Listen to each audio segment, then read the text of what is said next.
మాసాల్లో వైశాఖ మాసము చాలా శ్రేష్టమని వేదాలు పురాణాలు పేర్కొంటున్నాయి. అయితే వైశాఖ మాసము వైశిష్ట్యాన్ని గురించి, వైశాఖ మాసంలో ఏ దేవతను పూజించాలి, ఎటువంటి దానాలు చేయాలి, ఏం చేస్తే అధిక పుణ్యం లభిస్తుంది, అలాగే వైశాఖ మాస విశేషాల గురించి ప్రముఖ ఆధ్యాత్మికవేత్త భాస్కర భట్ల ఆంజనేయ శర్మ గారి ద్వారా తెలుసుకుందాం. నమస్కారం గురువు గారు. నమస్కారం గురువు గారు. ఈ వైశాఖ మాసము చాలా శ్రేష్టమని వేదాలు పురాణాలు చెప్తుంటాయి కదా, ఏమిటి వైశాఖ మాసం యొక్క విశేషము? వైశాఖ మాసంలో ఏ దేవతను పూజించాలి, ఎటువంటి దానాలు చేయాలి, ఎందుకు అసలు ఈ వైశాఖ మాసానికి అంత ప్రాముఖ్యత ఏర్పడింది, కొంచెం శ్రవిస్తారా? కార్తీక దీపం, మాఘ స్నానం, వైశాఖ దానం అని నానుడి. ఈ వైశాఖ మాసము చాలా శ్రేష్టమైనటువంటిది. అయితే ఈ వైశాఖ మాసానికి వేదాల్లో మరో పేరు కూడా ఉంది. మధుశ్చ మాధవశ్చ, శుక్రశ్చ శుచిశ్చ, నభశ్చ నభస్యశ్చ అని 12 మాసాలకు పేర్లు ఉన్నాయి. మధుశ్చ మాధవశ్చ, చైత్ర మాసాన్ని మధుమాసం అంటాము, వైశాఖ మాసాన్ని మాధవ మాసం అంటాము. అంటే శ్రీ మహావిష్ణువుకు సంబంధించినటువంటి మాసము, ఆయనకి ఇష్టమైనటువంటి మాసం. వైశాఖ మాసంలో అనేక మంది ప్రముఖుల వర్ధంతులు, జయంతులు వస్తాయి. వైశాఖ శుద్ధ తదియ రోజు అక్షయ తృతీయ, బలరామ జయంతి. ఆ రోజు సింహాచలంలో అప్పన్న స్వామికి చందనోత్సవము. పంచమి రోజు శంకర జయంతి, రామణ జయంతి. ఇక సప్తమి రోజు గంగోత్పత్తి దినము, గంగా సప్తమి అంటాము సప్తమి రోజు. దశమి రోజు వాసవి కన్యకా పరమేశ్వరి మాతా జయంతి. శుద్ధ ఏకాదశిని మోహిని ఏకాదశి అంటాము. ద్వాదశి పరశురామ ద్వాదశి. ఇక శుద్ధ చతుర్దశి నృసింహ జయంతి. పౌర్ణమి వైశాఖ పౌర్ణమిని బుద్ధ పౌర్ణిమ. అలాగే ఆ రోజు అన్నమాచార్య జయంతి కూడా. బహుళ పాడ్యమి రోజు నారద జయంతి. బహుళ దశమి రోజు కొన్ని ప్రాంతాల వారు హనుమత్ జయంతి జరుపుకుంటారు. ఏకాదశి, బహుళ ఏకాదశిని అపరి ఏకాదశి అంటాము.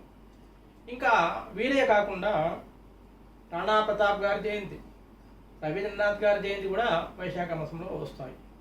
అంటే ఇంతమంది పుణ్యపురుషుల వర్ధంతులు, జయంతులు వచ్చేటువంటి మాసము వైశాఖ మాసము. ఇక వైశాఖ మాసంలో ఏం చేయాలి? వైశాఖ దానం అని చెప్పుకున్నాం కదా, దానము శ్రేష్టమైనటువంటిది. ఇంకా మరి దానం చేయాలంటే శుచిగా శుభ్రతగా ఉండాలి. ఇక్కడ వైశాఖ మాసము వ్రతము అని కూడా ఒకటి మనకి శాస్త్రంలో కనిపిస్తుంది. దాన్ని స్నాన వ్రతము అంటాము.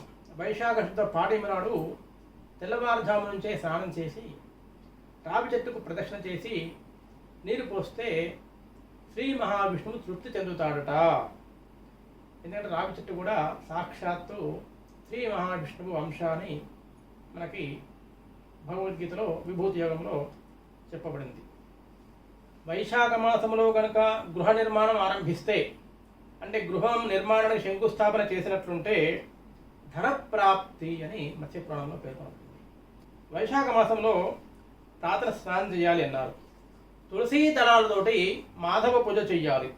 పానకము, దద్యోధనాన్ని నైవేద్యం పెట్టాలి. అలా పెట్టి ఆ పానకాన్ని, దద్యోధనాన్ని ప్రసాదంగా పంచాలి. అందువల్ల పుణ్యం లభిస్తుంది అని ఈ శాస్త్రాలు చెప్తున్నాయి. అయితే గురువుగారు, ఈ వైశాఖ మాసంలో ఇంతమంది ప్రముఖుల జయంతులు, వర్ధంతులు ఇవన్నీ వస్తున్నాయని చెప్తున్నారు కదా, అంటే వైశాఖ మాసంలో పుట్టిన వారందరూ గొప్పవారు అనుకోవచ్చా? గొప్పవారు అవుతారని అనుకోవచ్చా? భలేవారండి మీరు, ఏం క్వశ్చన్ వేస్తారు? వైశాఖ మాసంలో జన్మించిన వారందరూ గొప్పవారు అవుతారంటే కృషి చేస్తే గొప్పవారు కావచ్చు. అవుతారని మనం ఎలా చెప్తాము?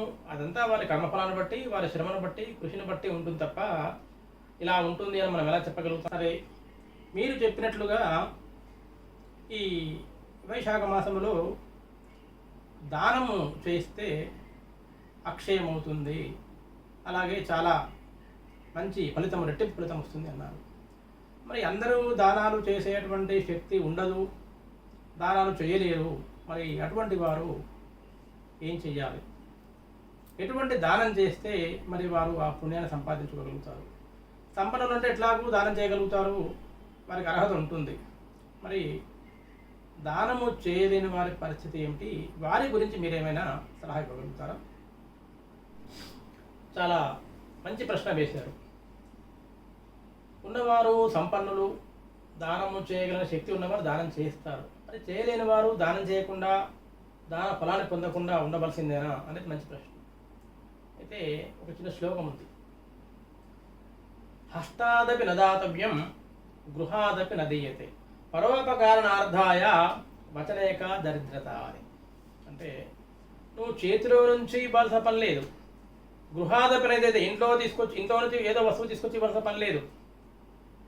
పరోపకారణార్థాయ ఇతరులకు ఏదైనా ఉపకారం జరుగుతుంది అంటే వచనేక దరిద్రత, ఒక మంచి మాట మాట్లాడడానికి కూడా దరిద్రం ఏమయ్యా అని శ్లోకం అర్థం. అంటే మన మాట వల్ల ఎదుటి వారికి సహాయం కలిగింది అంటే ఒక మంచి మాట మాట్లాడినా సరే అది పుణ్యం కిందికి వస్తుంది అని. ఇక మరి లేనివారు ఎటువంటి దానం చెయ్యాలి, దానం చేయడానికి అర్హత లేదా అంటే ఎంతో కొంత దానం చేయవచ్చు, ఉన్నంతలో చేయవచ్చు, చేయకుండా ఉండకూడదు అనేది ఏమీ లేదు. అయితే ఇక్కడ ఒక చిన్న కథ చెప్తే మీకు ఈ విషయంలో అర్థమవుతుంది. ఒక మామూలు వ్యక్తి విజయవాడలో ఒక బస్సు ఎక్కాడు. బస్సు అక్కడ నిండిపోయింది. బయలుదేరే సమయానికి మరో ఒక సూటు బొట్టేసుకొని ఒక వ్యక్తి ఆ బస్సు ఎక్కాడు. ఈ మామూలు వ్యక్తి లేచి నిలబడి ఆయనకు సీటు ఆఫర్ చేశాడు. ఆయన కూర్చున్నాడు. సరే, బస్సు మళ్ళీ నెక్స్ట్ స్టేజ్ దగ్గరికి వచ్చింది. వచ్చిన తర్వాత కొన్ని సీట్లు ఖాళీ అయినాయి. ఈ వ్యక్తి కూర్చున్నాడు. బయలుదేరే సమయానికి మళ్ళీ పొలవమని కొంతమంది ఎక్కడం వల్ల మళ్ళీ ఫుల్ కావడం వల్ల ఎవరినో పిలిచి ఈ వ్యక్తి ఆ సీట్ని ఆఫర్ చేశాడు. మళ్ళీ నెక్స్ట్ స్టేజ్ వచ్చింది. ఒక సీట్ దొరికింది, ఈ వ్యక్తి కూర్చున్నాడు. మళ్ళీ ఇంకో స్టేజ్ వచ్చింది. అక్కడ బస్సులో మళ్ళీ జనాలు ఎక్కువయ్యారు. ఈ వ్యక్తి దిగి ఆ సీటు నుంచి పక్కన తిరిగి వేరే వారికి ఆఫర్ చేశారు. ఇలా ఆ బస్సు విజయవాడ నుంచి హైదరాబాద్కు వచ్చేంత వరకు ఎక్కడ ఒక సీటు ఖాళీ అయితే కూర్చుంటున్నాడు, మళ్ళీ ప్రయాణికులు ఎక్కువైతే ఎవరినో పిలిచి ఆఫర్ చేసి ఆ సీట్ను కూర్చోబెడుతున్నాడు. చివరికి బస్సు హైదరాబాదు ప్రధాన స్టేషన్లో ఆగింది. ఆగిన తర్వాత ఆ వ్యక్తి దిగాడు.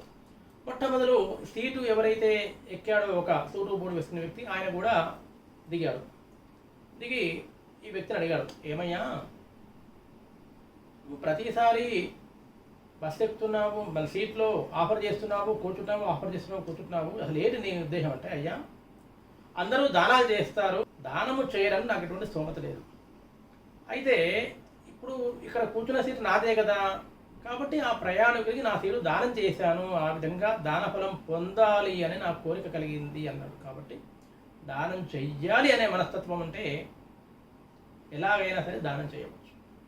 వైశాఖ మాసం గురించి, వైశాఖ మాసంలో చేసేటువంటి పూజల గురించి, దానాల గురించి, దానాలు చేయలేని వారి గురించి చాలా బాగా వివరించారు. ధన్యవాదములు గురువు గారు. నమస్కారం. చూశారు కదా వైశాఖ మాసం విశేషము, వైశాఖ మాసంలో చేయవలసినటువంటి పూజలు, దానాలు, వ్రతాలు, స్నానాల గురించి.